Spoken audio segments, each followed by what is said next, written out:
بسم اللہ الرحمن الرحیم قد افلح المؤمنون۔ سورۃ کا نام سورۃ مؤمنون ہے اور یہ سورۃ مکی ہے۔ اس سورۃ کے اندر زیادہ تر کا تعلق الفاظ کے معنی کے ساتھ ہے، مشکل الفاظ کے معنی کے ساتھ۔ دو چار ابحاث اور بھی ہیں جو کہ بالکل سے مختصر سی ہیں، جیسے کہ برزخ سے کیا مراد ہے، ولا یتساءلون میں تعارض ہے، اسی طرح فمن ثقلت کے اندر تھوڑی سی وضاحت ہے۔ فرمایا قد افلح المؤمنون، تحقیق کامیاب ہو گئے مومن۔ فلاح باغ مومن، فلاح بھی دو قسم کی ہے اور اہل ایمان بھی دو قسم۔ ایک فلاح جو ہے، کامیابی جو ہے وہ کامل ہے، یعنی یہ کہ بغیر جہنم میں جائے، سیدھا جنت میں چلا جائے آدمی، یہ کامل کامیابی کہلاتی ہے، اور یہ کامل کامیابی کامل مومنوں کے لیے۔ دوسری کامیابی یہ ہے کہ آدمی جنت میں چلا جائے جہنم سے سزا بھگت کر، یہ کامیابی ناقص اہل ایمان کے لیے ہے۔ الذین هم فی صلاتہم خاشعون، وہ لوگ جو اپنی نمازوں میں خشوع و خضوع کرنے والے ہیں۔ خشوع کے معنی ہوتے ہیں سکون، یہ سکون ظاہری بھی مراد ہے اور اس کے اندر روحانی بھی مراد ہے۔ یہ آیات نازل ہوئی، ان آیات کا شان نزول یہ ہے کہ نبی کریم صلی اللہ علیہ وسلم پہلے نماز پڑھتے ہوئے اپنی نظر آسمان کی طرف اٹھا لیا کرتے تھے،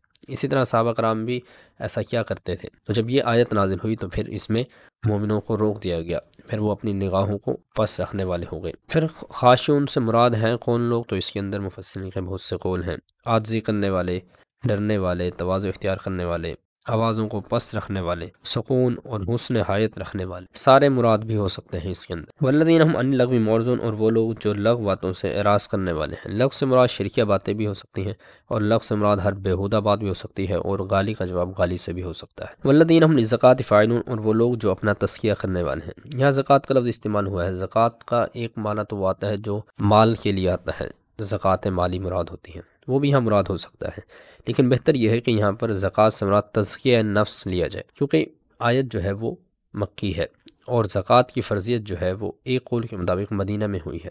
اگرچہ ایسا یہ ہے کہ فرضیت مکہ میں ہو گئی تھی، کیونکہ سورۃ مزمل مکہ میں نازل ہوئی اور اس کے اندر واقعی الصلاۃ وآتوا الزکوٰۃ ہے، البتہ اس کا نصاب اور دیگر معاملات جو ہیں سارے حدود وغیرہ وہ مدینہ کے اندر ہوئی، اس لیے بہتر یہ ہے کہ یہاں پر زکوٰۃ کے لیے تزکیہ نفس مراد لیا جائے، کیونکہ آگے بھی لفظ فاعلون آیا ہوا ہے۔ عام طور پر زکوٰۃ جو مالی زکوٰۃ ہوتی ہے اس کے لیے ایتاء الزکاۃ، ایتا کا فعل استعمال کیا جاتا ہے۔ ثم انشأناه خلقا آخر، پھر ہم نے بنا دیا اس کو دوسری مخلوق۔ یا خلقا آخر سے مراد روح کا ڈالنا ہے، کہ انسان کا بدن مکمل ہونے کے بعد اس میں روح ڈال دی جاتی ہے، اس کو خلقا آخر سے تعبیر کیا گیا ہے۔ وَشَجَرَةً تَخْرُجُ مِن طُورِ سِينَاءَ تَنبُتُ بِالدُّهْنِ وَصِبْغٍ لِلْآكِلِينَ، اور درخت نکلتا ہے وہ سینا پہاڑ سے، تنبت بالدہن اگتا ہے تیل کے ساتھ، وصبغ اور سالن ہے، للآخرین کھانے والوں کے لیے۔ طور سینا ایک پہاڑ کا نام ہے، اور سینا کا کئی معنی آتے ہیں۔ ایک معنی وہ یہ آتا ہے کہ وہ برکت والا پہاڑ، برکت والا تھا اس لیے اس سینا کہتے ہیں۔ اچھا بھی آتا ہے، خوبصورت بھی آتا ہے۔ اس جگہ وہ بھی کہتے ہیں جہاں پر درخت جو ہے کثرت کے ساتھ ہوتے ہیں، گھنی جھاڑیاں ہوتی ہیں۔ ثم ارسلنا رسولنا تترا، پھر ہم نے بھیجے کئی رسول،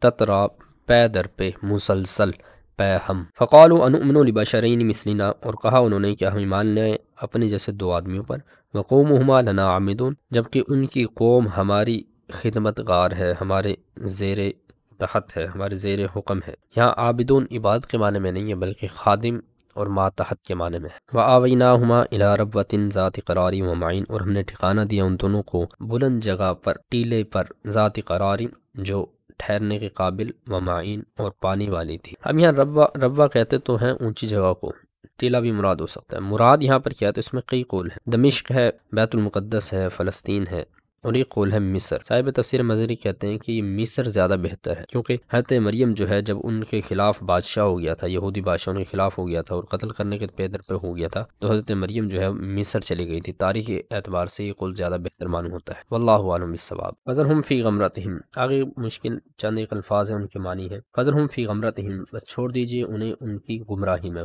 گمراہی۔ ان الذین هم من خشیۃ ربہم، بے شک وہ لوگ جو اپنے رب کی ہیبت سے، خشیہ ہیبت سے، مشفقون ڈرتے، حتی اذا اخذنا مترفیہم العذاب، جب ہم نے پکڑا ان کے مالداروں کو، عیش والوں کو عذاب میں، اذا ہم یجأرون، تو وہ چلانے لگے یا چلانے لگیں گے۔ یہ واقعہ کہتے ہیں بعض نے کہا یہ بدر کی لڑائی کے اندر ہوا کہ بدر میں وہ مارے گئے، یہ آواز کرتے ہیں اس وقت ہوا جب ان پر قحط نازل ہو گیا نبی علیہ السلام کی بد دعا سے۔ قد کانت آیاتی تتلی علیکم، تحقیق میری آیات تلاوت کی گئیں تم پر، فکنتم علی اعقابکم تنکصون، بس تم ایڑیوں کے بل واپس پلٹتے تھے، مستقبین بہ، تکبر کرتے ہوئے اس کے ساتھ، سامرن تہجرون، قصہ گوئی کرتے تھے یا بیہودہ باتیں کرتے تھے۔ مستقبلین بھی، اس بھی زمین کا مرجع جو ہے وہ حرم ہے، اگرچہ پیچھے حرم کا تذکرہ نہیں آیا، لیکن چونکہ حرم کے ساتھ عرب کو خاص نسبت تھی، خاص تعلق تھا، اس لیے وہ مشہور تھا، اور جب مشہور ہو تو وہاں پر ضمیر بغیر کسی مرجع کے بھی لٹائی جا سکتی ہے۔ مطلب اس کا یہ تھا کہ انہیں تکبر تھا اس بات پر کہ ہم حرم کے پاسبان ہیں،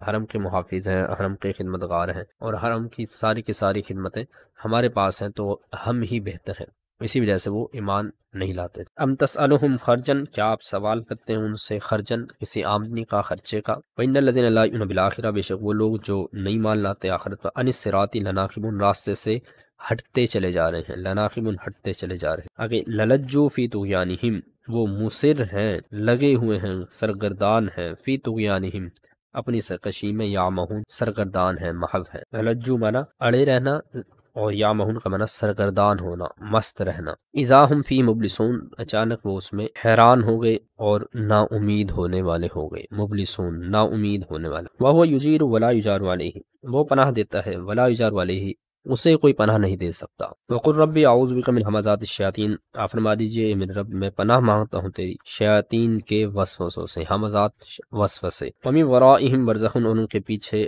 آڑ ہے، پردہ ہے، برزخ ہے، اٹھائے اس دن تک جس دن وہ اٹھائے جائیں گے۔ برزخ کا لغوی معنی ہوتا ہے دو چیزوں کے درمیان کوئی حد فاصل، آڑ۔ مراد اس سے کہتے ہیں برزخ اس جہان کو کہتے ہیں، اس مدت کو کہتے ہیں جو آدمی کے مرنے سے لے کر حشر تک اٹھنے تک کی ہے، یہ مدت برزخ کہلاتی ہے۔ آیت کا مطلب یہ ہے کہ مرنے کے بعد قیامت تک اٹھنے تک یہ واپس نہیں لوٹ سکتے، اس کے درمیان ایک آڑ ہے، حد فاصل ہے، اور یہ برزخ چاہے آدمی قبر میں ہے، چاہے آدمی سے اڑ گیا، چاہے آدمی سمندر میں غرق ہو گیا، کہیں بھی ہو گیا، مرنے کے بعد سے لے کر اور قیامت تک اٹھنے تک یہی اس عالم برزخ کہلاتا ہے، وہ کسی بھی حالت میں چاہے قبر میں ہو یا نہ۔ فَإِذَا نُفِخَ فِي الصُّورِ فَلَا أَنْسَابَ بَيْنَهُمْ يَوْمَئِذٍ وَلَا يَتَسَاءَلُونَ، بس جب پھونک مر جائے گی سور میں، پس نہیں ہوگا ان کے درمیان کوئی نسب اس دن، اور نہ ہی وہ ایک دوسرے سے سوال کریں گے۔ اس آیت کے اندر تین باتیں جاننے والی ہیں۔ پہلے یہ کہ یہ سور سے مراد کون سا سور ہے، نفخہ سے مراد کون سا نفخہ ہے۔ ابن عباس رضی اللہ عنہ کا ایک قول یہ ہے کہ اس سے مراد نفخہ اولا ہے، لیکن یہ بات درست نہیں ہے۔ دوسرا قول جو ہے وہ ابن مسعود کا ہے، اور ایک قول ابن عباس کا یہ بھی ہے، اور یہی بہتر ہے، وہ یہ کہ نفخہ ثانیہ مراد ہے یہاں پر، نفخہ ثانیہ کے بعد جو ان کے درمیان نسب نہیں رہے۔ دوسری بات یہ کہ فلا انصاب بینہم، ان کے درمیان نسب نہیں ہوگا۔ اس کے دو معنی ہیں، ایک معنی تو یہ ہے جیسے روایات سے معلوم ہوتا ہے کہ اس دن لوگوں کو لایا جائے گا، ہر بندے کو کھڑا کیا جائے گا، روایات کا مفہوم ہے، اور پھر جو ہے لوگوں سے کہا جائے گا کہ جس کا حق ہے وہ آ کر لے لے، تو ماں، بہن، بیٹی، سب نسب ختم ہو جائے گا، یعنی کہ نفع مند کوئی نسب نہیں ہوگا اس وقت، ہر کسی کو اپنی ہوگی اور اپنی پڑی ہوگی، اور وہ آ کر اپنا حق اس سے وصول کر لے گا۔ یہ مطلب ہے کہ نسب فائدہ نہیں دے گا۔ دوسرا معنی یہ ہے کہ اس دن یہ جو نسب پر فخر کرنا ہے، آج جو نسب پر فخر کرتے ہیں یہ اہل عرب وغیرہ، اس دن یہ ختم ہو جائے گا، یہ شرافت، نسبوں کی شرافت ختم ہو جائے گی، اس دن صرف عمل سے تعلق ہوگا، اور عمل ہی فائدہ دے گا۔ تیسرا یہ ولا یتساءلون، سوال نہیں کریں گے، حالانکہ دوسری آیات کے اندر آتا ہے کہ ایک دوسرے سے سوال کریں گے، وَأَقْبَلَ بَعْضُهُمْ عَلَىٰ بَعْضٍ يَتَسَاءَلُونَ، اور یہاں آ رہا ہے ولا یتساءلون، تو دونوں کے اندر تعارض ہوتا ہے۔ تو اس کا جواب یہ ہے کہ تعارض نہیں ہے، حالات بدلیں گے، مختلف حالات ہوں گے قیامت کے، بعض دفعہ ایسی ہیبت طاری ہوگی کہ سوال ہی نہیں کر سکیں گے، اور پھر جب ہیبت ختم ہوگی اور حالات بدلیں گے تو پھر ایک دوسرے سے سوال کریں گے۔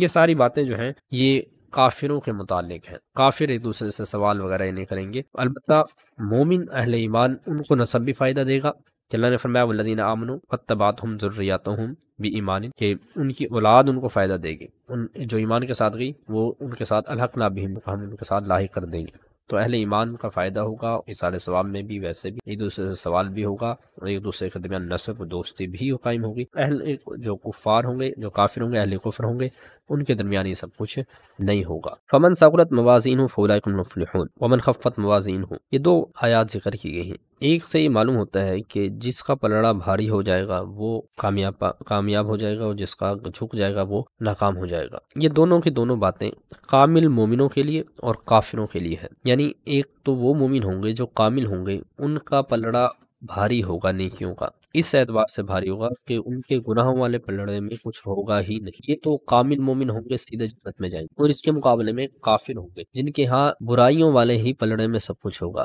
نیکی والے پلڑے میں چونکہ ایمان نہیں ہے اس لیے اور کوئی نیکی بھی نہیں ہو۔ یعنی یہ دو قرآن مجید نے جو آیات کو اکثر ذکر کیا ہے، یہ ان دو طبقوں کی ہے جو اہل ایمان ہیں جن کا گناہ کوئی نہیں، اور کافر ہیں جن کی نیکی کوئی نہیں، ان کا بیان ہے، اور اکثر انہیں کو بیان کیا ہے۔ باقی وہ لوگ جن کے جو مسلمان ہیں، گناہ بھی ہیں، ان کی نیکیاں بھی ہیں، ان کو قرآن نے اکثر ذکر نہیں کیا، صرف ایک جگہ ذکر کیا ہے، خالت عملا صالح واخر سیئا، ایک دفعہ ذکر کیا۔ اس کی وجہ یہ ہے کہ صحابہ کرام کے زمانے میں تمام صحابہ کرام وہ تھے جن کے متعلق ہمارا عقیدہ ہے تمام کہ وہ ان کے پرڑوں میں صرف نیکیاں ہی تھی، گناہ تھا ہی نہیں، اور اگر کوئی گناہ ہوا بھی تو انہوں نے استغفار کر لیا اور وہ توبہ سے، لہٰذا چونکہ اس زمانے میں صحابہ کرام سب کے سب نیک تھے، اس لیے قرآن نے اکثر ان کا تذکرہ کیا۔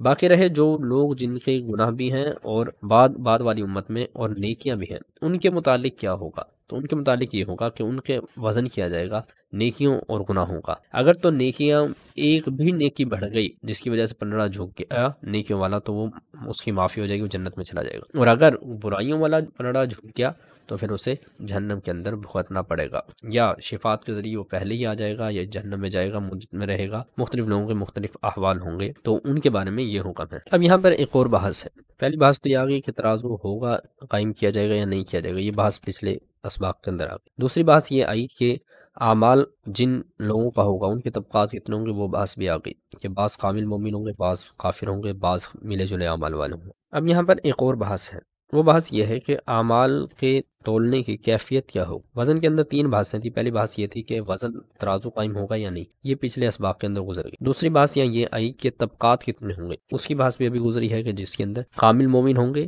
اور دوسرے کافر ہوں گے، تیسرے ملے جلے اعمال والے۔ اب یہاں تیسری بات یہ ہے کہ کیفیت کیسے ہوگی وزن کی، تو اس میں تین طرح کے روایات ہیں اور تین طرح کے ہی مذہب ہیں۔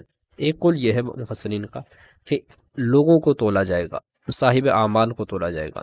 اس پر بھی روایات آتی ہیں، بعض روایات کا مفہوم ہے کہ نبی علیہ السلام فرمایا موٹے موٹے آدمی آئیں گے لیکن جب انہیں تولا جائے گا تو وزن نہیں ہوگا، بالکل بھی نہیں ہوگا۔ اور دوسرا کہتے ہیں کہ نامہ اعمال تولے جائیں گے، اس پر بھی روایات آتی ہیں، بعض روایات کا مفہوم آتا ہے کہ 99 رجسٹر جو ہے وہ رکھ دیے جائیں گے، ان کا وزن سے نہیں جھکے گا، لیکن ایک کاغذ، ایک پرچی، ایک رجسٹر ہوگا جس میں گواہی ہوگی اشہد ان لا الہ الا اللہ و اشہد ان محمد عبدہ و رسولہ، اس کی وجہ سے وہ جھک جائے گا۔ اور تیسرا یہ ہے کہ اعمال کو مجسم کر کے لایا جائے گا، اعمال کو جسم عطا کیا جائے گا۔ اس پر روایات آتی ہیں کہ ایک بعض روایات میں آتا ہے کہ ابر کی صورت میں کوئی چیز لائی جائے گی، بادل کی طرح سے ایک چیز لا کر ترازو میں رکھی جائے گی، اس سے اعمال کا وزن بڑھ جائے گا۔ اسی طرح اور قرآن مجید جو ہے وہ کسی نورانی شخص کی صورت میں آئے گا، نماز وغیرہ اس طرح کی دوسری روایات ملتی ہیں، ان سب سے ہی معلوم ہوتا ہے کہ اعمال کو مجسم صورت میں لا کر کیا جائے گا۔ یہ تینوں روایات اپنی جگہ درست، ان میں کوئی بھی تعارض نہیں ہے، بلکہ بعض لوگوں کا بعض اعتبار سے ہو سکتا ہے ساروں کا اسی طرح ہو۔ وَهُمْ فِيهَا قَالِحُونَ، اور اس میں ان کی صورتیں